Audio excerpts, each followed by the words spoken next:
बिस्मिल्लाहिर्रहमानिर्रहीम। आप लोग देख रहे हैं मेरा यूट्यूब चैनल बायोलॉजी ब्रेकडाउन।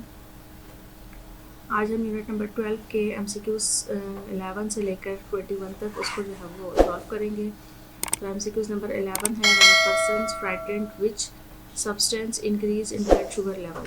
और यहाँ ये पूछ रहे हैं कि अगर कोई शख्स जो है वो खौफजदा होता है तो उसके ब्लड शुगर लेवल के अंदर जो उसका जो ब्लड शुगर लेवल इंक्रीज़ हो जाता है वो कौन सी सब्सटेंस की वजह से होता है। तो इसका करेक्ट ऑप्शन है एड्रेनलिन, ए ऑप्शन है। नंबर 12 है which part of the brain detects temperature changes in the blood के अंदर जो टेम्परेचर के चेंजेस, दर्जा हरारत जो तब्दील हो रहा होता है वो ब्रेन का कौन सा पार्ट जो है वो उसको डिटेक्ट करता है।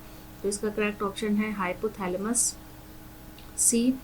नंबर 13 है when hormones destroyed, where are hormones destroyed, hormones किस जगह जो है वो डिस्ट्रॉयड होते हैं बॉडी के कौन से पार्ट में। तो इसका करेक्ट ऑप्शन है सी, लिवर। नंबर 14 है which part of the following is an example of a nervous disorder. इसमें से कौन से एग्जाम्पल्स हैं जो कि नर्वस डिसऑर्डर की हैं। यहाँ बहुत सारे डिसऑर्डर्स लिखे हुए हैं, उसमें से नर्वस डिसऑर्डर कौन सा है। ये लास्ट वाला ऑप्शन डी जो है वो पैरालिसिस, ये नर्वस डिसऑर्डर में आता है।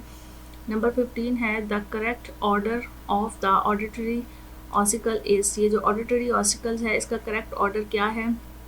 तो ये हमने अपने लेक्चर में जो है वो बहुत डिटेल में पढ़ा है। नंबर ए, इसका करेक्ट ऑप्शन है मैलिस, एंकस और स्टिपस। नंबर 16 में वो आपसे ये पूछ रहे हैं कि यहाँ पर एक ब्रेन की डायग्राम बनाई हुई है और पूछना है the part of brain represented by 1 and 2 are. यहाँ पर ब्रेन में जो है वो 1 और 2 ऑप्शन दिए हुए हैं और उसमें पूछ रहे हैं कि ये जो 1 और 2 है ये किसको रिप्रेजेंट किया गया है। तो इसका करेक्ट ऑप्शन है ए, सेरिब्लम और पोन्स। नंबर 17 में आपसे ये पूछा जा रहा है कि the given diagram shows changes in the pupil of the person from state P to Q.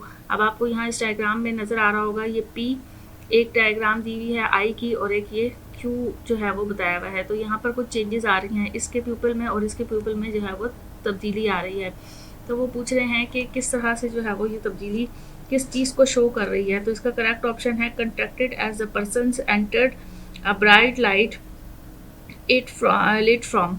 जैसे ही कोई भी शख्स जो है वो तेज़ रोशनी में जाता है तो उसकी जो आइज़ का जो ये जो पीपल होता है, जो पुतली होती है, ये कॉन्ट्रैक्ट हो जाती है, सुकड़ जाती है।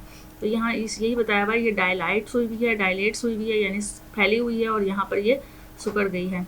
नंबर 18 है। नंबर 18 में आपसे पूछा जा रहा है in contrast to nerve is the response produced by hormones takes longer because. इसका जो है वो करेक्ट ऑप्शन है hormones are transported through blood. Hormones जो है वो ब्लड के ज़रिए से ट्रांसपोर्ट होते हैं, बी इसका करेक्ट ऑप्शन है। नंबर 19 है 4 characters of a specific hormones are listed below. नीचे आपको 4 करेक्टर्स जो है वो दिए जा रहे हैं इसी स्पेसिफिक हार्मोन के मुतालिक और नीचे उन हार्मोन्स के नाम दिए गए हैं। ये करेक्टर्स किस हार्मोन से बिलोंग करते हैं। तो इसका करेक्ट ऑप्शन है ये करेक्टर जो दिए गए increase rate and intensity of heart beat, के हार्ट बीट का रेट का जो है और उसकी इंटेंसिटी को तेज़ कर देते हैं। इंक्रीज ब्लड प्रेशर इंक्रीज हो जाता है। Decrease blood flow to skin and alimentary canal, increase blood flow to limb. तो इसका जो करेक्ट हार्मोन है वो है ए, एड्रेनलिन। इसका करेक्ट ऑप्शन है ए, एड्रेनलिन। नंबर 20 है which of the following statement is true for the Eustachian tube. Eustachian tube के लिए कौन सी स्टेटमेंट जो है वो ठीक दी गई है। तो इसका करेक्ट ऑप्शन यहाँ पर दिया गया है it regulates air pressure on both sides of the tympanum यानी जो आपका एयर ड्रम होता है उसके दोनों साइड पर जो एयर प्रेशर है वो मेंटेन करने का काम जो है वो यूस्टेजियन ट्यूब करती है। इसी तरह से नंबर 21 है the diagram shows reflex arc. की डायग्राम आपको एक रिफ्लेक्स आर्क की जो है वो डायग्राम शो की गई है और इसमें मुख्तलिफ ऑप्शन जो है वो आपको दिए गए हैं। इसके अंदर A B C D part के अंदर आपको उसकी जो है वो सीक्वेंस बताए गए हैं कि ये जो रिफ्लेक्स आर्क है उसका करेक्ट सीक्वेंस क्या है।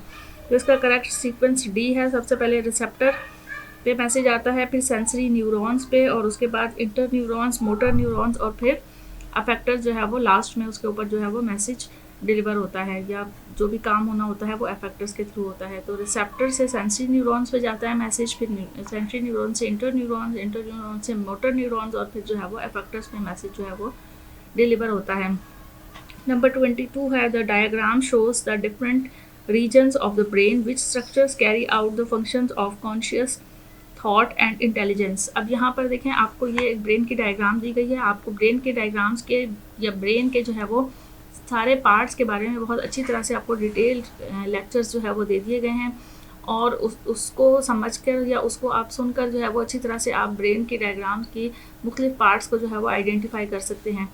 तो जब आपको ब्रेन के पार्ट्स के बारे में पता होगा तो आप इजीली एमसीक्यूज भी सॉल्व कर लेंगे। जैसे अब यहाँ पर आपको ब्रेन के पार्ट्स के नाम नहीं बताए गए, यहाँ पर ABCD पार्ट लिख दिया गया है, और ये पूछा जा रहा है कि ब्रेन का कौन सा पार्ट है जो कॉन्शियस थॉट और इंटेलिजेंस को जो है वो फंक्शन, उसका ये वाला फंक्शन जो है वो कौन सा पार्ट परफॉर्म करता है ब्रेन का।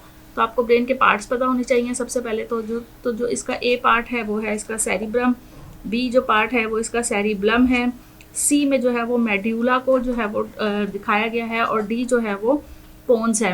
ये आप अपने बुक में जो है वो पीछे जाके देख भी सकते हैं, इसको लेबल किया गया है। लेकिन यहाँ पर आपसे एमसीक्यूज में बगैर लेबलिंग के पूछा जा रहा है कि आपको इन पार्ट्स के बारे में पता है या उनके नाम्स के बारे में आप नेम्स वगैरह को जानते हैं या नहीं जानते। तो इसका करेक्ट ऑप्शन ये जो है कॉन्शियस थॉट्स और इंटेलिजेंस को जो मेंटेन करता है वो सेरिब्रम पार्ट है ब्रेन का। ये जो सेरिब्रम जो सबसे लार्जेस्ट पार्ट होता है वो इसको जो है वो मेंटेन करता है।